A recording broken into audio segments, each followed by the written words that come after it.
할렐루야, 할렐루야. 5월 4일 목요 새벽 예배에 예배 자리로 나오신 모든 성도님들을 예수님 이름으로 환영하고 또 축복합니다. 하나님께서는 저희들의 마음을 감찰하시고 지금도 하나님 마음에 합한 자를 찾고 계십니다. 여기 계신 저희들 모두는 세상의 눈, 그런 사람의 눈을 의식하는 것이 아니라 주님만 바라보며 하나님의 그 마음을 알고 그 뜻대로 순종하며 나아가는 저희들 모두가 되기를 소망합니다. 저희들이 시간 우리가 주님께 날마다 나아가서 주님의 그 은혜를 마음껏 누리기를 소망하는 마음으로 이 시간 함께 찬양하며 나아가겠습니다.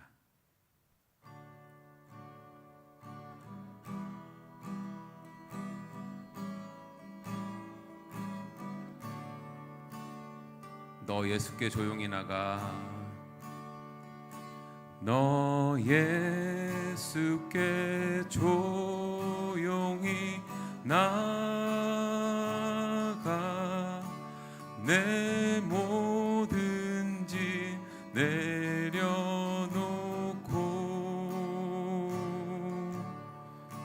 주 십자가 사랑을 믿어 죄 사함을 너 받으라. 주 예수께 조용히 나가, 내 마음을 쏟아놓으라.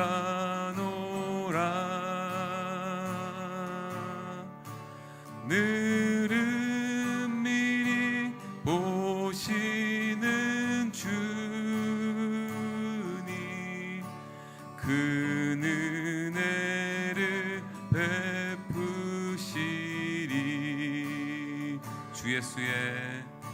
주 예수의 은혜를 입어 내 슬픔이 없어지리. 내 이웃을 늘 사랑하여 너 받은 것 거저주라. 주 예수를 친구로 삼아, 주 예수를 친구로 삼아 늘 내 옆에 모시어라. 그 영원한 생명새 물에 내 마른 목 죽이어라. 주 예수께 조용히 나가, 내 마음을 쏟아놓으라.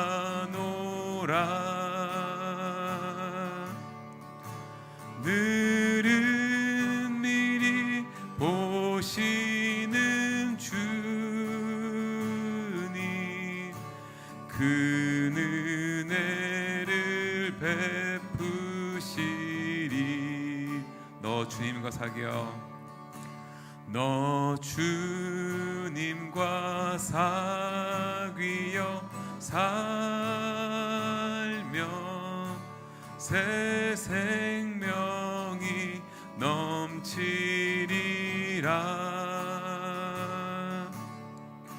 주 예수를 찾느니 앞에 참 밝은 빛 비추어라. 주 예수께 조용히 나가, 내 마음을 쏟아놓으라.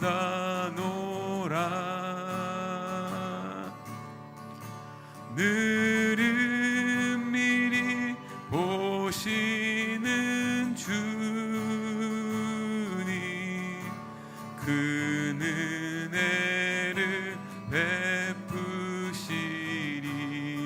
주 예수께 조용히 나가.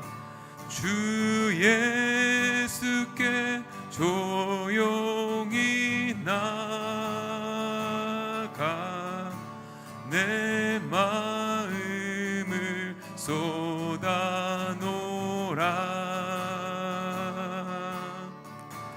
늘은 미리 보시는 주님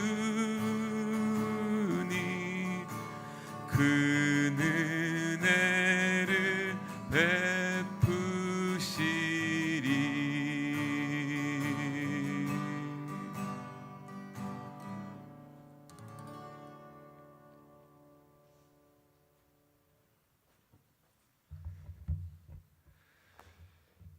고맙고 자비로우신 아버지 하나님, 오늘도 어둠을 뚫고 잠을 깨어 주님 앞에 나와 기도하는 백성들 하나님께서 기억해 주시고 저들의 삶 속에 늘 기도를 쉬지 않도록 눈동자처럼 저들의 마음을 지키시고 감찰하여 주옵소서.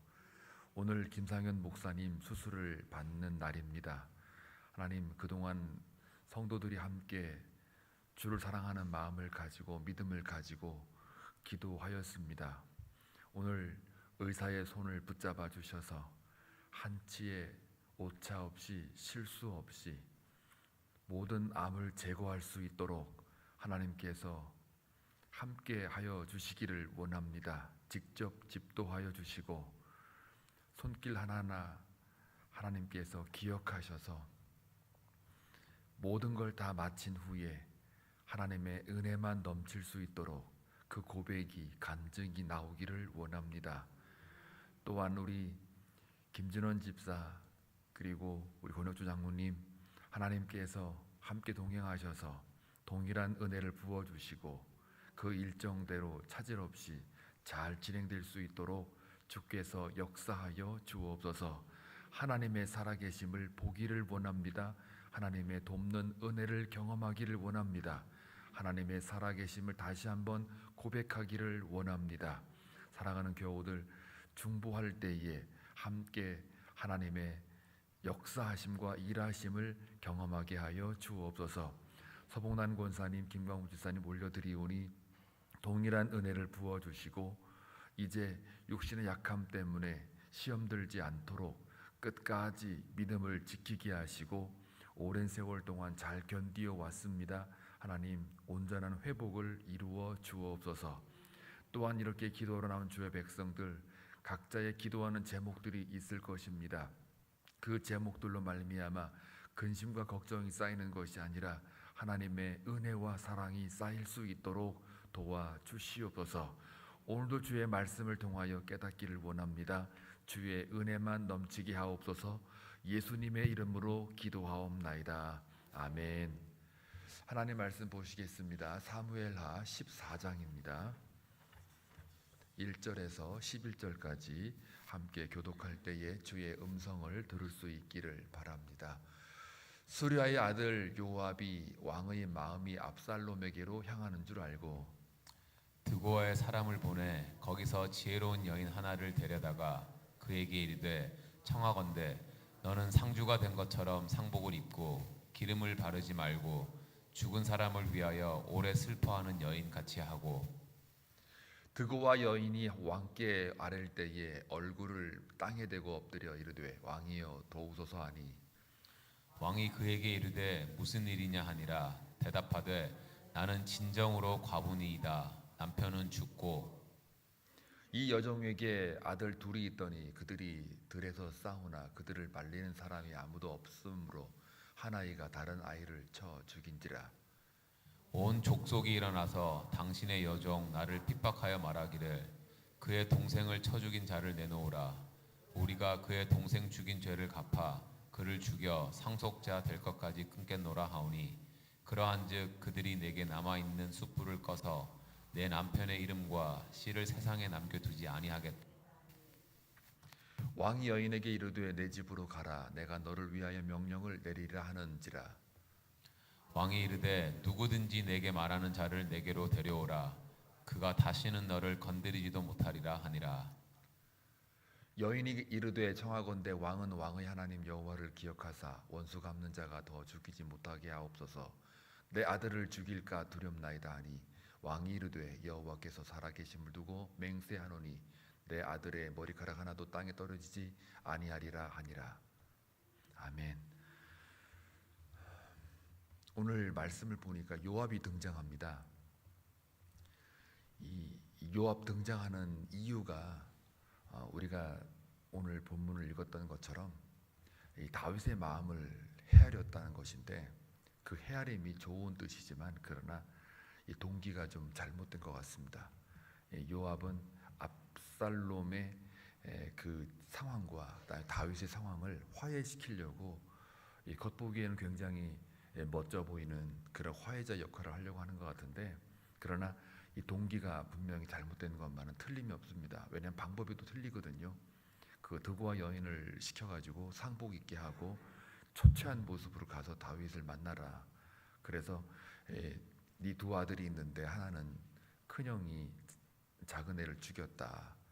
그러니까 나중에 이제 그 죽인 그 살인자이기 때문에 결국은 동네 사람들이 와가지고 그 죽인 아들을 또 내놓으라 그래가지고 죽이려고 하는 그런 상황들이 있잖아요. 다 거짓으로 지어낸 이야기들입니다. 율법에 의하면은 사람을 죽이게 되면 그 들판에서 이제 죽였다고 그랬으니까, 그런 경우라면 동네 사람들이 그 사람을 죽인 자를 끌어다가 와가지고 돌을 던져서 죽이는 게 또 율법의 관례예요. 그러니까 율법대로 한 거죠. 사람들은 이제 그렇게 되니까 결국은 이제 과부로서 아들 둘을 다 잃어버리면 이제 더 비참한 생활을 할 수밖에 없다.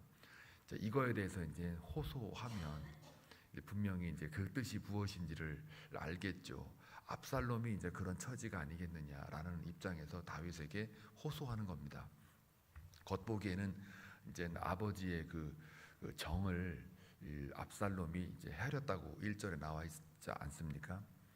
압살롬에게 그리움이 있고 그 마음이 향하고 있다라고 하는 그 다윗의 마음을 요압이 읽었다, 이렇게 되어 있습니다. 다윗은요, 일단 특징이 몇 가지가 있는데, 여러분이 그동안의 사무엘 상하를 이렇게 묵상하셨으면 조금 느꼈을 거예요. 일단 다윗은 약점이 하나 있는데, 마음으로 약점이 있는데, 이 고아나 과부나 이런 소외 계층의 사람들을 만나고 의뢰를 받게 되면 거기에 마음이 약해요. 그게 나쁜 마음은 아닌데요, 이 원칙이 없고 분별력이 없는 사람이 그거를 다 이렇게 들어주게 되면 혼잡해지기 때문에. 그런데 다윗은 이제 오랜 세월 동안 광야에 떠돌고 쫓기고 또 어려운 사람들하고 같이 생활을 했기 때문에 이제 그런 이야기를 들으면, 그러면 그 드고와 여인이 이야기할 때 결국은요 들어줍니다. 오늘 본문에 보니까 맹세해가지고 이제 내일부터도 본문이 이제 등장하는데, 이게 이어져 가지고 결국 그것이 나중에 화근이 돼가고 큰 일을 치르잖아요. 물론 그것도 하나의 그 나단 선지자의 예언에 의한 성취 과정으로 죄값을 치르고 있는 거예요. 불교식으로 말하면 과보죠. 과보를 그렇게 치르고 있는 거란 말이죠. 그러니까 이 다윗은 그런 인지상정이 강해요. 그러니까 아버지의 정, 아버지의 정이 높아요. 그런데 또 한편으로는 산자한테는 강하지만 그러나 죽은 자한테는 또 매몰차입니다. 예를 들면 이런 거예요. 다윗은 죽은 자는 죽은 자, 산 자는 산 자, 이렇게 딱딱 구분하는 게 있어요. 뭐냐면 밧세바의 그 첫 아들이 이제 낳자마자 이제 결국은 그 예언에 의해서 죽잖아요. 근데 그거 살려달라고, 죽기 전에 살려달라고 얼마나 기도하는지 몰라요. 그러다가 여러분 아마 그 본문은 우리가 여기서 그 말씀으로 나누지 않았기 때문에 여러분이 각자 나눴을 것이라고 믿고 그냥 잠깐 뒤로 가가지고 꺼내 드는 거거든요. 이게 뭐냐면은 이 다윗이 이제 기도해가지고 살려달라 막 이렇게 요청을 합니다. 그런데 결국은 하나님의 예언대로 죽어요. 죽고 난 다음에 그 다음에 이제 그거에 대해서 싹 잊어버려요. 너무 잊어버리니까 주위 사람들이, 신하들이 괜찮습니까? 그랬더니 하는 말이 뭐예요? 다윗이 뭐라고 그랬을까요? 죽은 건 어쩔 수 없다. 하고서 그냥 빨리 잊어버리고 그 다음 단계로 넘어가는, 어떻게 보면 굉장히 이게 저게 인간이 맞나? 마음이 왜 저게 안 아플까? 뭐 이런 거 있잖아요. 금방 잊어버리네. 좋은 점은 대단하다. 참 결단력이 있네. 이렇게 되고, 또 한편은 너무 차다. 이게 모든 사건들이 다 이렇게 이 긍정과 부정적 요소들이 다 있어요. 자, 이와 같이 오늘 읽었던 압살롬을 향한 그리움이 있다라는 걸 요압이 캐치했는데, 그 전에 13장 말 저쪽에 이제 그 전장 그 전절에 보게 되면 어떤 말이 나오냐면 압살롬에 대하여 많이 슬퍼하고 아파했다 그랬어요. 그런데 사실은 죽은 거는 암논인데요. 이 3년 동안에 그 압살롬을 보지 못하는 거에 슬퍼했다라는 이 말을 듣게 되면 바로 밧세바 아들 죽은 그 사건하고 연관이 있습니다. 이 다윗의 그 한 면을 보는데 결국 암논은 일단 죽은 거예요. 첫 아들이지만 죽은 거고, 그다음에 압살롬이 그다음에 살아있기 때문에 이 압살롬이 다음 차기 왕 될 가능성이 너무 높은 거예요. 왜냐하면은 다윗의 아들이 몇 명인지는 아세요? 19명. 그러니까 헤브론에 난 아들이 6명이고 예루살렘에서 난 아들이 13명이에요. 총 19명이에요.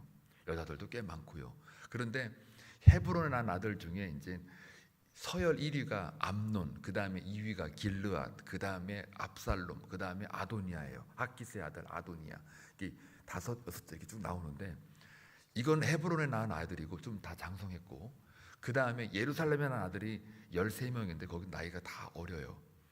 그러니까 딱 보기에는 벌써 1위 암논은 일단 죽었어요. 길르앗 전혀 기록이 나오지를 않아요. 아들들이요라고 길르앗 한 번 딱 이름 거론하다가 그 다음부터는 나오질 않아요. 이제 많은 학계에서는 길르앗은 일찍 죽었을 것이다, 뭐 이렇게 추정을 합니다. 어떻게 됐는지는 기록이 없으니까 그냥 일찍 죽었다 이렇게 그냥 이해를 하고 넘어가요. 그 다음에 압살롬이 등장하고 그 다음에 아도니아인데, 이 압살롬, 그러니까 암논이 죽은 이후에 압살롬이 이제 차기 왕이 될 가능성이 높은 사람이었어요. 그런데 살인을 했단 말이에요. 그러니까 율법에 의하면은 살인한 자는 왕이 될 수가 없어요. 그러니까 이제 결국 살인한 자로 이제 재판에 회부가 돼야 되는데, 아무리 왕자라도. 그런데 이제 도망을 가버렸잖아요. 그러니까 이 달메 자기 외할아버지죠. 거기에 가가지고, 거기 이제 왕이니까 거기 가서 이제 피신해 있는 거예요. 그러니까 재판 회부할 수도 없고 3년 동안 세월이 지나가면서 결국은 이 다윗의 마음속에는 그 다음 아들이 지금 뭐예요?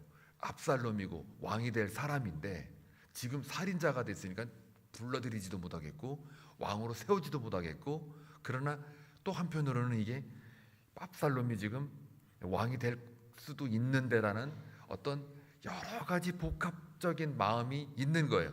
이것들을 누가 읽었다고요? 요압이 읽었어요. 그 마음을. 자, 이런 배경입니다. 읽었기 때문에 이제 둘이 화해를 하면은 꼭 먹고 알 먹는 것이 되는 거예요. 압살롬이 왕돼도 나는 좋고, 다윗에게도 현재 이렇게 있어도 왕이니까 나도 좋고, 둘이 이제 화해만 하면 공이 일어나는 거고, 공로가 일어나는 거고, 또 그 다음에 그 잘해가지고 압살롬이 왕이 되면 자기도 좋고. 그런데 이제 이 동기가 좀 안 좋잖아요. 동기가 안 좋으니까 결국은 거짓을 수반을 해서 다윗의 마음을 흔들어 놓는 이런 게 있는 거예요. 그러니까 이 다윗의 입장에서 볼 때는 죽을 맛이죠. 왜냐하면 그 압살롬을 끌어들이고 싶어도 못해. 율법에 의하면 살인자라고 왕으로 세우지도 못해. 그런데 왕은 세우고 싶고 그리움은 있고, 근데 옆에서는 요압은 또 꼬드겨가지고 지금 화해한다고 하는데 순수한 동기로 하지 않고 하니, 그런데 그거를 좀 다윗이 분별력 있게 만약에 영적으로 좀 회복한 사람이라면, 그러면 처음부터 암논이 딱 죽었을 때에 그러면은 아예 처음부터 그냥, 이게 다윗의 인간적인 마음은 좀 이해는 돼요. 왜냐하면 암논이 그 일을 저질 다말을 이렇게 강간하는 그런 상황을 만든 그 일말의 어떤 뭡니까 원인 제공자도 다윗이 있는 거예요. 다윗이 그 다말을 이렇게 시켜가지고 거기로 보냈고요. 또 압살롬에게 암논을 또 보냈단 말이에요. 그러니까 다윗은 직접적이지는 않으나 그러나 결국은 다윗이 다말도 보내고 또 결과가 그렇게 됐고 또 암논하고 그 왕자들도 보냈단 말이에요. 다 그 다윗의 입장에서 볼 때는 다 일말의 작은 포션으로 이렇게 책임이 다 없지 않아 있어요. 그러니까 여러 가지 그 아버지로서의 그 마음들이 복잡해지죠. 자, 여기서 만약에 다윗이 영적으로 살아있는 사람이라면 압살롬을 얼른 뭐 이렇게 회개를 시키든지 아니면은 뭐 잡아가지고 막 어떻게 좀 근신시켜가지고 재판을 빨리 회부해서 10년 동안 너 그럼 여기서 그냥 광야에서 가서 좀 뭔가 기도하고 오든지 아니면 자숙을 시키든지 뭐 이렇게 조치를 취해가지고 그 다음에 일을 도모하면 모를까 그냥 그리워하고만 있는 거예요. 그리고 아무 조치를 취하지도 않아요. 그냥 분노만 할 줄 알았지 이게 그러니까 다말이 그렇게 당했을 때도 분노만 할 줄 알았지 전혀 조치를 취하지를 않는단 말이에요. 자, 여기서 볼 때 이 율법으로 볼 때는 압살롬을 왕으로 세울 수도 없고 마음으로는 또 이게 정으로 가고 있고 이 정을 캐치한 요압은 지금 압살롬이 왕이 되게끔 지금 만드는 작업을 지금 벌이고 있잖아요. 근데 결국은 우리가 결론을 알죠. 솔로몬이 왕이 되는 거 알고 있단 말이에요. 자, 이걸 우리가 볼 때 뭘 우리가 느끼냐면 자기의 순수한 동기로 하지 않는 것은 거짓이 수반되는 것이며 그리고 하나님의 공의가 분명히 있고 기준이 있는데 인간적인 인지상정에 의해서 자꾸 거짓으로 이렇게 도모하게 되면 인간적인 방법은 언제나 부작용이 따라 붙게 되어 있습니다. 특히 하나님의 영적인 일은 정말 하나님의 말씀의 기준대로 가야 돼요. 기준대로 가지 않고 이 기준이 사라져 버리면은 그냥 이게 차선이 없으면 그냥 왔다 갔다 그냥 그 교통법이 자체가 없어지기 때문에 위반이라는 것도 없어져요. 그러나 혼돈이고 또 거기에 그 무질서가 있게 되는 거죠. 부작용이 있게 되는 거죠. 그러니까 이 다윗이 만약에 율법대로 간다 그러면 살인자잖아요. 아들이. 그럼 거기에 대해서 분명한 죄를 묻고 그 다음에 거기에 회개를 시키든 아니면 너는 다음 왕이 될 수 없어 라고 딱 정확하게 매기고 말씀대로 율법대로 착착착착 가면은 될 일이에요. 그런데 이 다윗이 아까 제가 그 성정을 얘기해 드렸지 않습니까? 장점과 단점이 있다라는 거. 이런 것들에 약한 것도 있고 강점이 있는데 이것들이 왔다 갔다 하는 거예요. 특히 저와 여러분은 이 땅 살아가면서 세상 사람들이 말하는 거 귀에 잘 들릴 수 있고요. 또 내게 이로움이라 그러면 옳고 그름보다는 그건 뒤로 좀 미루고 내 이로움이 먼저 나한테 이게 와닿아요. 또 이성보다는 감정의 어떤 관계가 더 나한테 더 깊숙이 들어올 때가 더 훨씬 많아요. 아무리 여기서요 설교를 잘하고 진리를 외치고 다 옳은 말을 해도 저와 여러분이 저하고 조금이라도 대화가 갖고 조금 서운하거나 감정이 탁 흘리게 되잖아요. 그러면 하나도 안 들어와요. 진리고 뭐고 안 들어와요. 너는 그냥 죽일 놈 이렇게 되는 거예요. 서운한 사람, 내 마음을 아프게 한 사람 이렇게밖에 안 되는 거예요. 그러니까 이게 소인인 거예요. 그래서 이게 소인인 거예요. 이 다윗이 그 정을 베풀 땐 베풀어야죠. 그러나 하나님의 진리를 판단하고 나라를 다스리는 왕으로서 하나님의 공의와 의를 추구하는 사람은 절대로 말씀의 기준이 흔들려서는 안 돼요. 그건 원칙 이전에 그냥 절대적인 가치예요. 그거를 흔들리면 그건 아무것도 이제 뭘 해도 다 거짓이고 뭘 해도 다 가식이 돼버려요. 그러니까 저와 여러분의 삶 속에 우리가 갖고 있는 게 뭡니까? 복음 아닙니까? 진리 아닙니까? 그러면 그 진리를 가지고 있는 자답게 담대하게 세상에 어떤 가치가 유혹이 내게 들어와도 흔들리지 않고 그것만은 양보하지 않는, 그래서 기준을 바로 섰을 때 하나님의 의가 이루어집니다. 그래서 하나님의 공의는 다른 어떤 인간적인 감정과 어떤 정에 매여서는 안 된다. 그래서 저도 이제 항상 그 말씀의 기준을 놓고 사역에 뛰어들었어요. 그리고 하나님의 말씀대로 어떻게 하면은 이 말씀이 흔들리지 않고 갈 수 있을까, 이렇게 고민하며 기도하고 있습니다. 그래서 기도할 때 하나님의 그 원칙이 흔들리지 않고요, 말씀을 우리가 붙잡을 때 애매하지 않고 뭔가 확고하게 설 수 있다라는 이야기예요. 저와 여러분 오늘 하루 살아가는 동안 요압 같은 사람들이 분명히 우리한테 달라들 거예요. 여러분이 만약에 가진 게 많으면 요압이 따라 붙어요. 여러분이 가진 게 없으면 요압도 안 따라 붙어요. 사실은 세상은 그래요. 그러나 여러분이 진리에 바로 공의에 딱 서 있으면 그러면 요압 같은 사람이 따라 붙지를 않아요. 안 붙어야죠. 그 찰거머리 같은 사람은 안 붙어야죠. 그런데 붙어도 다 떨어져 나가게 되고 오히려 붙으면 제가 쳐낼 수가 있어요. 그런데 기준이 애매하면 딱 붙어도 몰라요. 사탄마귀가 여기 딱 붙어도 몰라요. 이게 나한테 이로우면 딱 잡고 싶어요. 이게 정으로 잡고 싶고 이점으로도 잡고 싶고 그렇단 말이에요. 그게 우리의 연약함과 인간의 약점이에요. 그래서 기도와 말씀으로 바르게 확고하게 쓰지 않으면 우리는 언제든지 넘어질 수 있는 약한 사람들이에요. 그래서 하나님을 바라보라는 거고, 그래서 말씀을 읽으라는 거고, 그래서 기도하라는 거예요. 그래서 이 다윗의 이런 실수를 보면서 우리의 실수로 가져가지 않기를 바랍니다.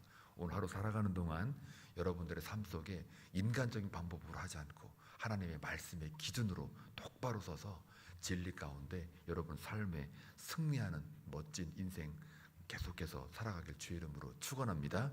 기도합니다. 좋으신 아버지 하나님 감사합니다. 아버지의 은혜로만 살고 또 진리의 말씀에 확고하게 서서 살아가기를 원합니다. 세상은 요압처럼 우리를 유혹하고 거짓으로 우리에게 다가올 수가 있습니다. 그러나 다윗의 실수를 범하지 않고 어떤 정에 이끌리지 않고 오직 하나님의 공의의 잣대를 가지고 말씀의 기준과 원칙을 가지고 살아갈 수 있도록 역사하여 주옵소서. 오늘 기도로 나온 주의 백성들 그냥 돌려보내지 마시고 저들의 말씀 위에 저들의 호소와 기도하는 그 소리에 귀를 기울이셔서 저들의 마음 가운데 평강을 주시고 위로와 격려해 주셔서 하나님의 응답을 받는 기쁨으로 돌아가는 저들 되게 하여 주옵소서. 예수님의 이름으로 기도하옵나이다. 아멘.